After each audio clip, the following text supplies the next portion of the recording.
বেশি বাড়াবাড়ি করিস না মাধব। আমি চাইলে এই এক রাতের মধ্যে তোকে এখান থেকে উচ্ছেদ করে দিতে পারি।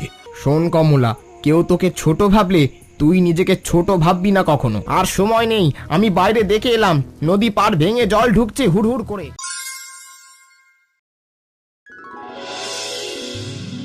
মাধব, তোর নৌকার ওই পচা গন্ধটা আমার বারান্দা পর্যন্ত আসছে। একটু দূরে গিয়ে কর না কাজটা। এদিকটা ভদ্রলোকের এলাকা, বুঝলি? বাবু, আমি তো একাই কাজ করে সংসার চালাই।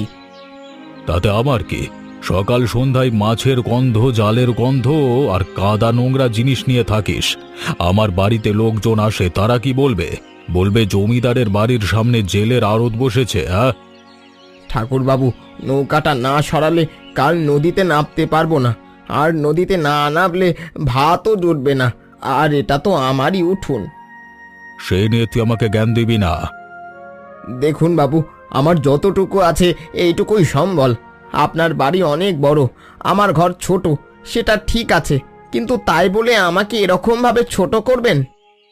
আজকাল বেশি চালাক হয়ে উঠেছিস দেখছি। তোকে আগেও বলেছি তোর এই ভাঙা ঘরটা সরিয়ে নে। আমার বাড়ির মান সম্মান নষ্ট হবে। এতে নষ্ট হওয়ার কি আছে? তার মানে আমার নাতি নাতনিরা এলে কি দেখবে?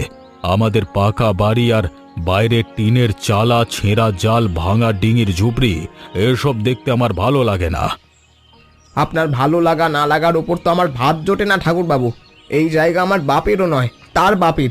গরিব মানুষ বলে কি এখানে বাঁচার অধিকার থাকবে না? আর মাছের গন্ধের কথা বলছেন, ওই দিয়েই আমি সংসার চালাই। আপনি যে মাছ খান, সেই মাছ আকাশ ফুঁড়ে নামে না। বেশি বাড়াবাড়ি করিস না মাধব। আমি চাইলে এই এক রাতের মধ্যে তোকে এখান থেকে উচ্ছেদ করে দিতে পারি। এমন ব্যবস্থা করব, দেখবি দুদিনের সব গুটিয়ে পালাতে হয় কিনা। করুন, যা মন চায় আপনারা করুন। আমি কারো জমি দখল করিনি, কারো ক্ষতি করিনি, খেটে খাই। তুই আমার শক্তি সম্বন্ধে সন্দেহ প্রকাশ করছিস? আপনি শক্তিমান মানুষ, আমি গরিব মানুষ। একটু ফারাক আছে, কিন্তু অন্যায় আর অপমানের হিসেব ওপরওয়ালা করবেন, আমি সেই ভরসাতেই আছি। ওসব কথা রাখ। দুনিয়া চলে টাকায় আর ক্ষমতায়, বুঝলি? হতে পারে শেষ পর্যন্ত বিপদে পড়লে কিন্তু মানুষ মানুষকেই ডাকে ঠাকুর বাবু, তাই সাবধানে থাকবেন।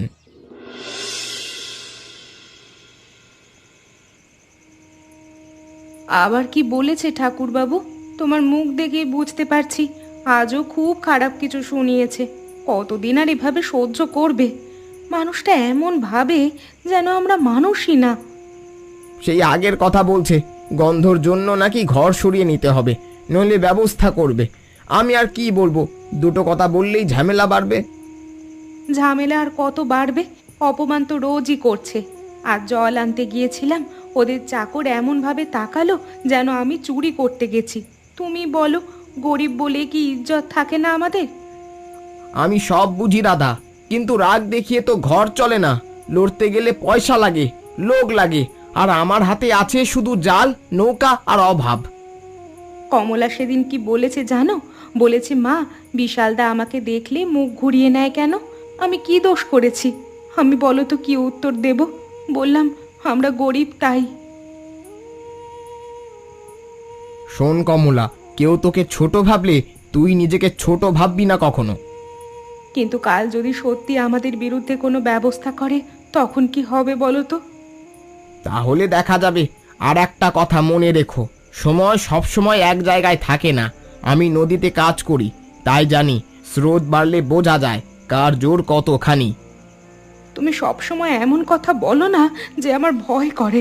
তুমি সাবধানে থেকো।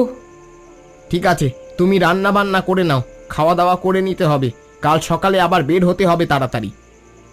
আমি পড়বো বাবা, তবে তোমাকে আর মাকে কষ্ট পেতে দেব না। তুই শুধু মানুষ হ, বাকি কষ্ট আমি সামলাবো। শোনো, ওই মাধবের বউটা আজ আমাকে দেখে নমস্কার করলো, কি ভদ্রভাবে কথা বললো। এত কষ্টে থাকে ওরা, কিন্তু ব্যবহার কত ভালো। তুমি ওদের সঙ্গে এত কঠোর ব্যবহার করো কেন বলো তো? পাড়া প্রতিবেশী বলে তো একটা কথা আছে। তুমি এসব বোঝো না সুনিতা। দূরত্ব না রাখলে মান থাকে না। সবাইকে আপন করে নিলে লোকজন মাথায় উঠে বসে। সম্মান কি মানুষকে অপমান করে বাড়ে? তোমার মুখে রোজই ওই একই কথা শুনি। জেলে ওরা, গন্ধ আসে, ভাঙা ঘর ইত্যাদি। ভালো লাগে তোমার এসব বলতে? ভালো লাগা না লাগার কথা, নিয়ম আছে একটা সমাজে। সব মিশিয়ে দিলে সমাজ টেকে না। ওরা ওদের জায়গায় থাকবে, আমরা আমাদের জায়গায় থাকবো। সমাজ টেকে ব্যবহারেই। বিশালকেও তুমি যা শেখাচ্ছ সেটা ঠিক না। ছেলেটা কমলাকে দেখলে মুখ ঘুরিয়ে নেয়, আর ছোট বলে বুঝছে না। কাল বড় হলে লজ্জা পাবে। বিশাল আমার ছেলে, সে জানবে কার সঙ্গে মিশতে হয় কার সঙ্গে না। সবাই সমান হলে তো আর ভদ্রতা বলে কিছু থাকে না। ভদ্রতা মানে কাউকে ছোট করা না। তুমি বড় বাড়িতে থাকো, ওরা কুঁড়ে ঘরেতে, এইটুকু ফারাক ঠিক আছে। কিন্তু মনে এমন করে তুলেছ বিষয়টা যে পাশের মানুষের দুঃখও তোমার চোখে পড়ে না। এটাকে বলে স্বার্থপরতা। তুমি আজকাল খুব ওদের পক্ষ নিচ্ছ দেখছি। পক্ষ না, মানুষকে মানুষ ভাবছি। কাল যদি বিপদ আসে সবার আগে এসে কে দাঁড়াবে জানো? পাশের মানুষটাই। ও বিপদ! আমার এই বাড়ি দেখেছো? এমন অট্টালিকায় গ্রামে আর একটাও নেই। ঝড় বৃষ্টি কত এলো গেল, কিচ্ছু হয়েছে? ঘর বড় হলেই সব সময় বাঁচায় না বিপদে, তুমি সেটা ভুলে গেছো। বাবা, আকাশটা কেমন কালো হয়ে যাচ্ছে দেখেছো? নদীর জলও যেন অন্যরকম লাগছে। জলে এত টান, কিন্তু আমার ভালো লাগছে না। গতবারের বন্যার আগে এমনই হয়েছিল না? তুই ঠিক ধরেছিস। জলের রং বদলালে আর স্রোত বদলালে বুঝতে হয় ভেতরে কিছু হচ্ছে। উজানে খুব বৃষ্টি হচ্ছে বোধহয়, তাই আজ নদী একদম শান্ত নেই। তাহলে আমরা কি আজ রাতেই ঘর ছেড়ে যাব? মা তো জানে না কিছু। আমাদের বইগুলো, মুরগিগুলো সব নিয়ে যেতে পারবো তো? দেখা যাক, যদি বিপদ আসে তাহলে আগে মানুষকে বাঁচাতে হবে, তারপর জিনিস। তুমি এমন করে বলছো যে আমার আরো ভয় করছে। মা, ভয় মানুষকে সাবধান করে। চল বাড়ি যাই। মাকে বলবো শুকনো চাল, গুড়, দেশলাই একটা চাদর বেঁধে গুছিয়ে রাখতে। নৌকাটা শক্ত করে বেঁধে দিতে হবে। আর শোন, দুর্যোগ যদি খুবই বাড়ে তবে ওই বড় বট গাছটা মনে রাখবি। অনেক পুরনো গাছ, ওর শিকড় অনেক শক্ত। ওর কাছে আশ্রয় নিতে পারি আমরা। ওই গাছটায় কি সত্যি মানুষে ওঠে? বন্যার সময় অনেকেই উঠেছে আগে, কখন কি হয় বলা যায় না। নদীর কাছে যারা থাকে তাদের সব সময় আগে থেকে সাবধান থাকতে হয়। তুমি থাকবে তো আমাদের সঙ্গে? আমি থাকবো, তোদের কোনো চিন্তা করতে হবে না, সবাই সামলে থাকবো।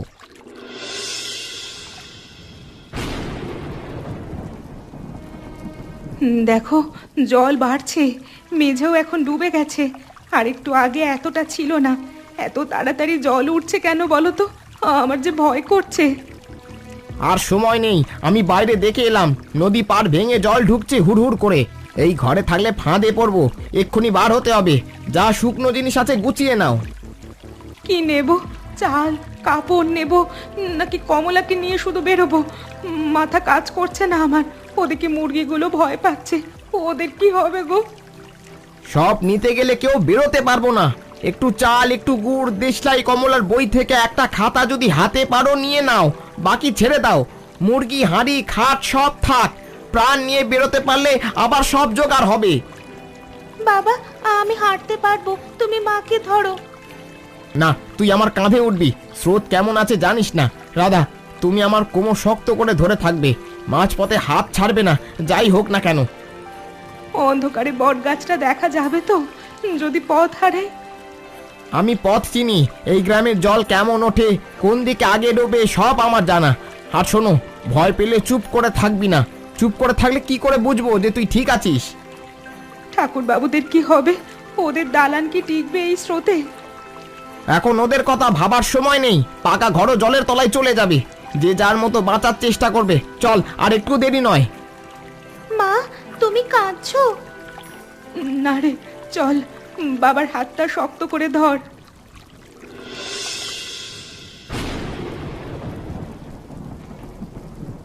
দেখলে, তোমার পাকা এই দালান ভেঙে গিয়েছে। সিন্দুক ভাঙছে, আলমারি কাত হয়ে গেছে। এতদিন বলেছিলে এই বাড়িতে নাকি কিছুতেই কিছু হবে না, এখন বলো কি বলবে? আমি বুঝতেই পারিনি জল এতটা উঠবে, এমন তো কখনো হয়নি। সব শেষ হয়ে যাচ্ছে চোখের সামনে, আমার মাথা কাজ করছে না। আমরা ডুবে যাব নাকি? না না না না, আমাদের কিচ্ছু হবে না। আমি আছি বাবা, দাঁড়া দাঁড়া, একটুখানি ভাবতে দে। শুধু বললে হবে? ছেলেটাকে দেখো, কাঁদছে ভয়ে। ছাদে উঠবো, ছাদও নিরাপদ লাগছে না, বাতাসে বাড়ি টিকবে কিনা জানি না। লোক পাঠাবো আমি। হরে কৃষ্ণকে ডাকো, সঙ্গে রমেনকে ডাকো, ওরা নিশ্চয়ই আছে কোথাও। এই জলে কে আসবে তোমায় বাঁচাতে? তোমার লোকজন, তোমার পঞ্চায়েত সব কোথায়? বিপদে সবাই আগে নিজের প্রাণ বাঁচায়, এখন আমাদেরও সেটাই করতে হবে। কোথায় যাব তাহলে? চারিদিকে তো জল, গাড়িও বের হবে না, কোথাও নৌকাও নেই। আমার মনে হয় মাধব জানে কি করতে হবে। সে নদীতে কাজ করা মানুষ, একবার বলেছিল বড় বন্যা হলে বটগাছে উঠে অনেকে বাঁচে। ওরা হয়তো সেদিকেই গেছে, আমাদেরও যেতে হবে। মাধবের কাছে, যে লোককে আমি এত অপমান করলাম? হ্যাঁ, সেই লোকের কাছেই যাবে।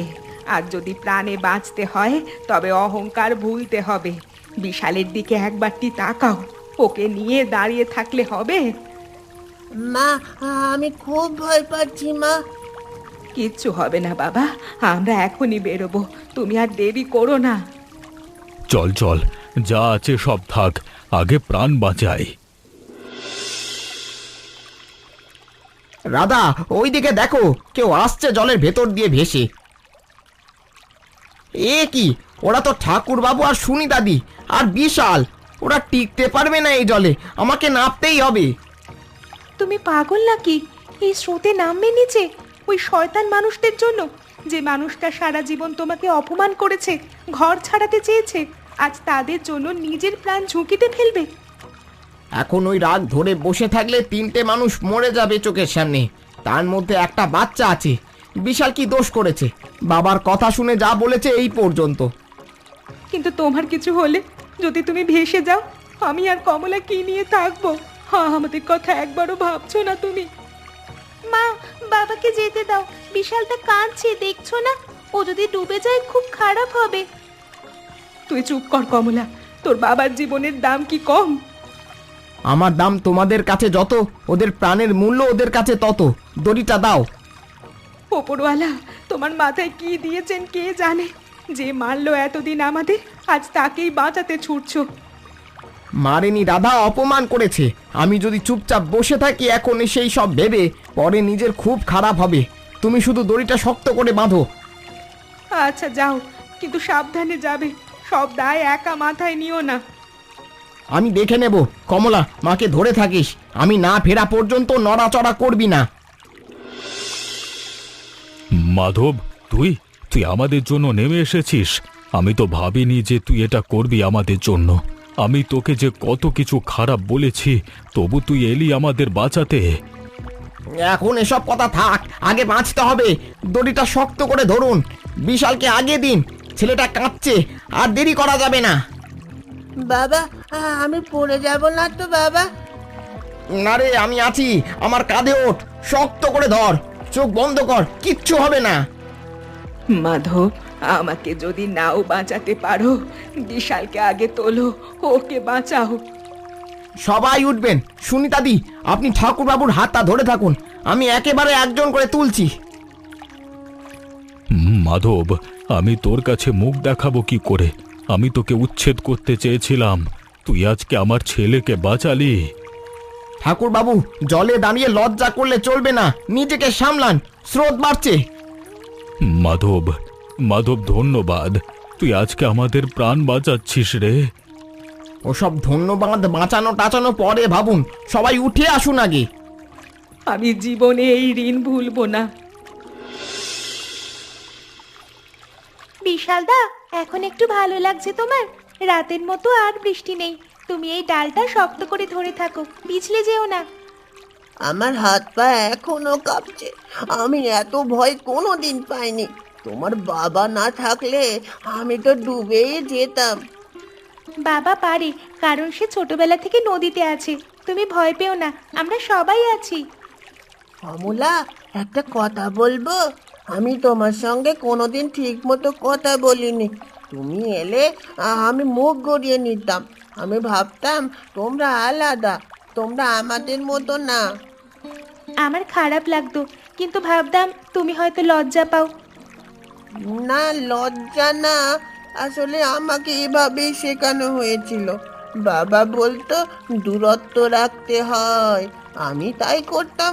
কিন্তু আজ রাতে বিপদে যখন আমাদের বাড়ির কেউ এলো না, তোমার বাবা এলো, তখন খুব লজ্জা লাগছিল আমার। আমার বাবা বলে নদী ধনী গরিব চেনে না। তুমি এত সহজে আমাকে মাফ করে দিলে। এখন ক্ষমা চাওয়ার কথা ভুলে যাও। সুনিতা দি, নাও একটু গুড় খাও, বেশি নেই, তবু মুখে কিছু না দিলে শরীর খারাপ হয়ে যাবে। বিশালকেও দাও, ছেলেপুলেরা না খেলে মারা পড়বে। না না, তোমাদের জিনিস তোমরা খাও ভাই, তোমাদেরও তো কম আছে। আরে কম থাকলেই কি ভাগ করে নেওয়া যায় না?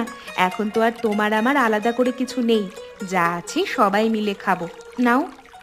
তুমি এত সহজে বলছো, আর আমার ভেতরটা কেমন করছে। আমি তো কোনোদিন তোমাকে এত সম্মান দিইনি, অথচ আজ তুমি আমাদের হাতে খাবার দিচ্ছ। দিদি, ওইসব পুরনো কথা থাক এখন।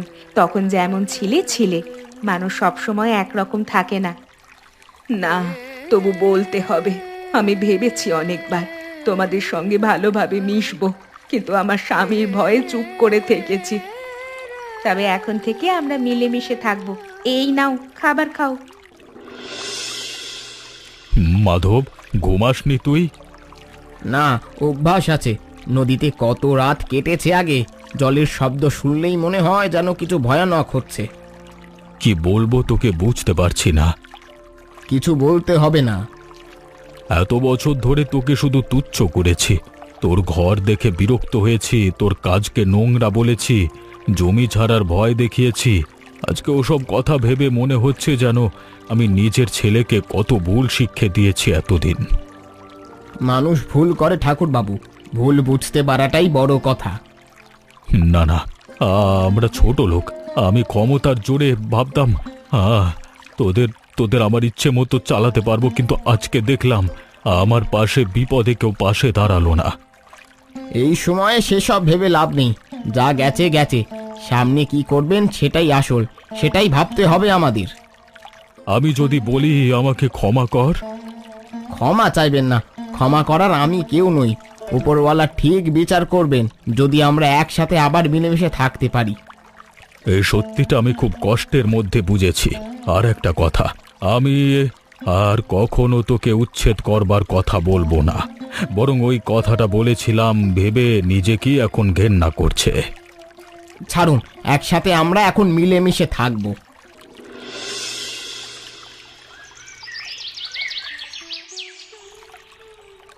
রাধা, দেখো নিচে কাদা দেখা যাচ্ছে, মনে হচ্ছে নামা যাবে। কি অদ্ভুত, কালকেও মনে হচ্ছিল আর বুঝি জল নামবে না। হ্যাঁ দিদি, রাতটা যেন শেষই হচ্ছিল না।